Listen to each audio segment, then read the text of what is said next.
Derek Overstreet, founder of the New Millennium Group. We're a financial planning firm. We have advisors standing by right now to take your call. 888-999-6370. The reason you're going to want to call is we're going to help you retire 3 to 5 years before you thought possible. The way we do this is by putting together a step-by-step plan. So if you're one of those people listening and you'd like a plan in writing, give us a call at 888-999-6370. That's 888-999-6370, or go to utahsfinancialplanner.com. Only one type of burger. For every pallet. Fries are extra. Large in size. We've got the shakes. Going over the brim. Hey, this is Chris from JCW's. Put a positive, delicious spin on your day at any one of our 5 locations. In Lehigh, American Fork, Provo, South Jordan, or Harriman. JCW's, quality and a lot of it. It's time to get your morning started with the news you need to know. News update. This is what's trending with DJ and PK. Hashtag Utah Jazz. Even though I'm in my second year, I'm still a young guy in this league and I still have a lot to learn. So obviously there's X's and O's that I learned from the coaches, from the older players like Jaren and Lowry and Irk. But there's also that mental component where that's just something I have internally for myself that I want to work on and grow in over the years. 6 more games of learning and growing, PK. That's all that's left in this season. There's Kyle Filipowski talking about that process. Next year it'll be learning and growing, but winning. But right now there's 6 games left in this season. And the Jazz play one of the 6 tonight against the Denver Nuggets, a team they just threw a scare into, led with 3 minutes to go, and then fell apart as they sat a bunch of guys who might have helped them win the game. We'll see how it goes tonight, 7 o'clock. See if they can throw another scare into the Denver Nuggets. And then there will only be 5. Thank goodness. Well, I think Kyle, he's in his second year, and he can learn from Jaren and Lowry, and there's a lot of things he can do, and the X's and O's he can learn from the coaches and play, and then we move on, and, in 10, 15 years I'll be retired, and then I'll get into life and see what I could do then, and maybe have kids and a wife, and then another 20 years after that, grandkids.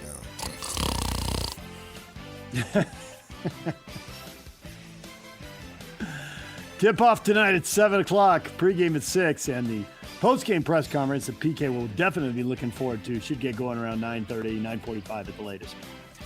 DJ and PK. Hashtag NBA. Why did you sell the Mavericks? Because it's a big emotional commitment, right? You hear the passion and everything. Now imagine going up and down like that every single game. That's hard. Yep. 2, my kids, they were coming of the age where they would be of the mindset maybe they want to work at the Mavs, and I didn't want that for them. It can be abusive a lot. What do you mean by that? Meaning, if fans don't like what you're doing or the team's not doing well, you're the worst human being on the planet, and they treat you that way. Do you have any regret? I don't regret selling. I regret who I sold to. Yeah, I made a lot of mistakes in the process, and I'll leave it at that. Yeah, I'm not sure I believe that, PK. I don't know if he's going to leave it at that. He's going to get asked about that again, and he's a good interview. I wonder if we're going to hear more about that down the line. But he sold them, and then they traded Luka, and now they're trying to build a new arena downtown, and we'll see how they do under the new regime. Mark Cuban has his regrets. Sing it. Oh, who is he to just decide what his kids can and can't do? Apparently, he's the parent who sold the team so they couldn't work for him. That's who he is. Well, I hope they go get jobs working for him still. That's what they want to do. He's the worst person on earth. Get off social media. There you go. Hall of Fame has been announced. Mark Few, Gonzaga men's basketball coach. One of the names going in. Amari Stoudemire, Doc Rivers, Candace Parker, some of the other big names. Elena Delle Donne from UConn.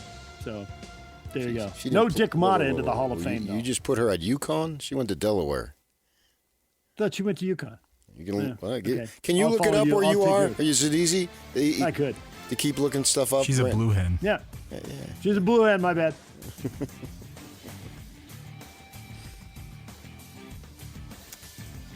DJ and PK. Hashtag college basketball.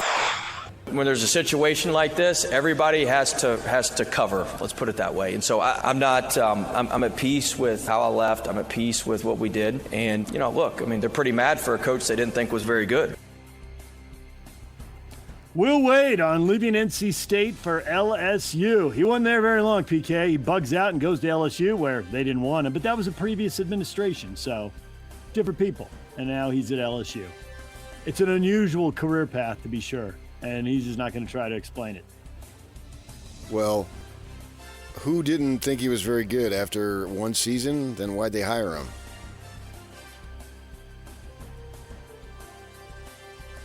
I guess they thought they were going to win big right out of the gate, just add water and stir, and presto. Oh, yeah, NC State. Yeah, they win big every year, don't they? That's pretty much their rep. Not really.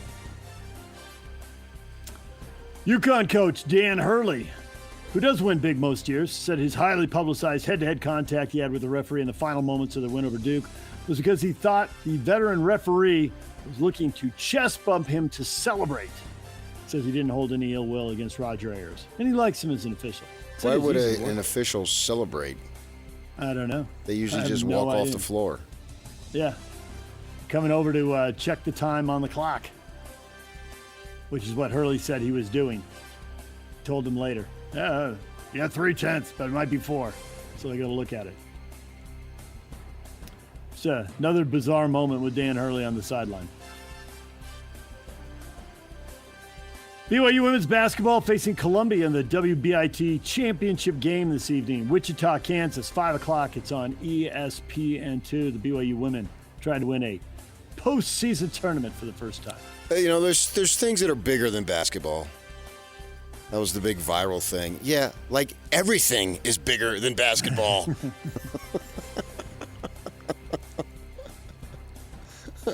I would need 4 days before I stopped finding things that were bigger than a basketball game. See, there's life and there's death. There's health and there's illness. Let's compile a list. We got a little bit of time. Even when you get way down the list, how about this one? And these are two guys who lived in Southern California, but beach or basketball?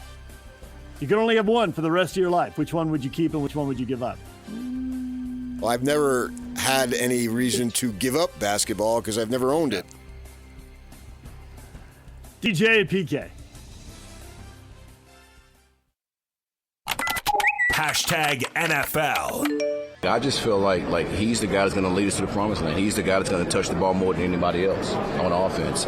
And listen, I know he had his struggles, and I think a lot of quarterbacks, they have their struggles. If you look at over the last 5 years, the guy that's thrown the most interception. I mean, the top guys are up there. I'm pretty sure the Rams lobbied for that game. Well, I know for a fact they did. Yeah. Because so bothersome. Yeah. So hopefully the league will do right and let us play the Rams in Mexico, since we got to go out of the country twice, and they requested us. I'm requesting them in Mexico. Oh, not that gives us an advantage. It's just fair to make them go out of the country. That's 49ers coach Kyle Shanahan. Not happy with the international travel the Niners are facing. The Rams game's going to Australia.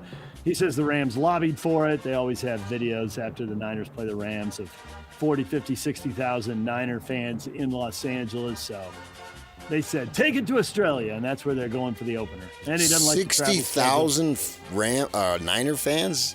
I see wild and crazy. Yeah, wild and crazy. 60,000 in SoFi? Okay, 50, not 60. They don't like the overwhelming Niner turnout there. It holds 70,000 people.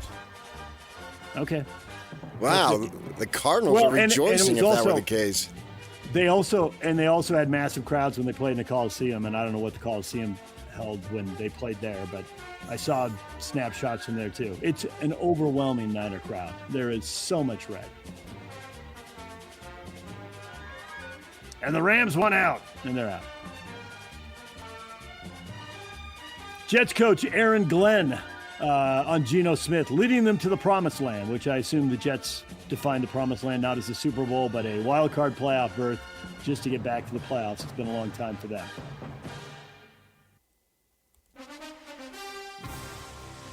Also, the Jacksonville Jaguars will play their home games in Orlando in 2027. their home stadium with an ongoing $1.4 billion renovation. So they're out of camping. They're out of their home field in Jacksonville, play in Orlando temporarily. And Aaron Rodgers is expected to make a decision on his status before the NFL draft. The Steelers waiting to hear if he's coming back or if they should draft a QB. I think they should draft a QB. Get on with it already? No. What if there's no good QB? You can have both. What if there's no good QB they like? Trade up, pry that pick away from the Raiders? Well, I mean, who drafts somebody they don't like? That doesn't make any sense. I thought that was understood. Yeah. Well, I'm a little surprised that they would draft a QB. But maybe there's somebody they like. It's not a highly touted class, but that doesn't mean that one of these other guys isn't going to be really good. So maybe they got their eye on somebody. Right. DJ and PK. Hashtag college football. Some dinosaurs figured out how to continue to adapt and some died. And I guess that's a little extreme, but I think it's kind of the way it is in college football. The people who know how to adapt are going to continue to move on, and the ones who don't, they die. And so as frustrating as it all is, as much as we all want to just pull our hair out and throw our hands up and realize that this is all extremely crazy, and even being with some of the NFL personnel last Wednesday when they look at you and say, you are insane to be in college football. They're right, but either you adapt or you die. That's Ohio State football coach Ryan Day with the rare dinosaur analogy. That was different. No cliches there. Yeah, you're at Ohio State. Hey, boss, I need another $3 million. Okay, we probably can't get it to you till 8:30. Can you survive? I mean, come on. So easy for him to say that. Yeah, adapt or die. He's not raising money at some of the other schools. Yeah, he didn't lose a quarterback to LSU and a 1,000-yard rusher to Texas. Right. Yeah. Life at Ohio State, Notre Dame, LSU, and Texas is different than life at Arizona State or Utah or BYU or Rutgers or a million other schools we could mention. It may not be unlimited cash, but it's the next best thing. It's Ohio State. Well, it's as much as anybody else has, and it has been for decades. Yeah. And I was reading a story yesterday. You know, Kyle was saying the money would go up. Did he say 5 or 10%, or did he say 10 or 15%? He said 15 to 20. Yeah, 15 to 20. So it'll be interesting to see, because I guess the last 2 years I was reading that it's basically, depending on where you are, it's doubled in 2 to 3 years, which maybe 20% compounding won't quite get there, but holy cow. Look at you and your financial mind throwing down the word compounding. You've been a money guy your whole life. Good for you. DJ and PK. Hashtag Major League Baseball. Hashtag golf. Tiger Woods pleading not guilty to charges associated with a rollover accident late last week, issued a statement saying, I know and understand the seriousness of the situation I find myself in today. I'm stepping away for a period of time to seek treatment and focus on my health. This is necessary in order for me to prioritize my well-being and work towards lasting recovery. I'm committed to taking the time needed to return to a healthier, stronger, more focused place, both personally and professionally. I appreciate your support and understanding and ask for privacy for my family, loved ones, and myself at this time. So, well, I certainly wish him the best, but, he can just recycle the last one that he read. Yep. Another rollover accident. Again, there's allegations of prescription medication. And I have no idea what he must be going through. Any form of addiction, I have sympathy for every single person who's doing it, because I never have had to do it. And I can't relate to it, but obviously it's an issue.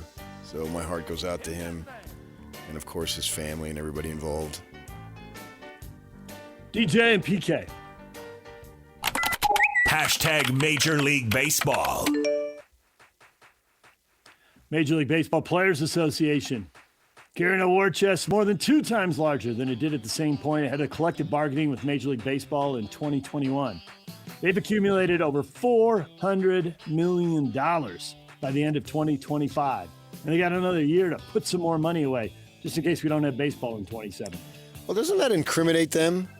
If they're so worried about the money and so forth, and they have all this money, why would they be worried about the money? Because they got so much. Everybody's got a lot, and they want more, I guess. They don't want a salary cap. Doesn't make much sense to me. I mean, what? Shohei is going to get more money? Or is he going to get less money? Is there a chance that being so prepared will help everyone? Because you heard, well, we've all heard for a long time 2027's in trouble, but you were hearing someone, I think you said it was Steve Phillips, the former Mets GM, who's now doing broadcasting, was saying that they've got such a good thing going. There's so much money that they'll stare each other down, but at the end, they won't be crazy enough to blow up a season. And maybe if both sides know the other side's prepared to sit for a long time, that makes them more willing to come to a deal because they don't want to sit for a long time. Can you spin that as a positive? This is going to help lead. Sure, but you're getting egos involved, and I'll show you. That's true. And then it becomes. If you have that much money, then your ego could be even bigger. If you're not really, if you have a lockout or whatever you call it, a strike, whatever, but it has no effect on my financial life, then who cares?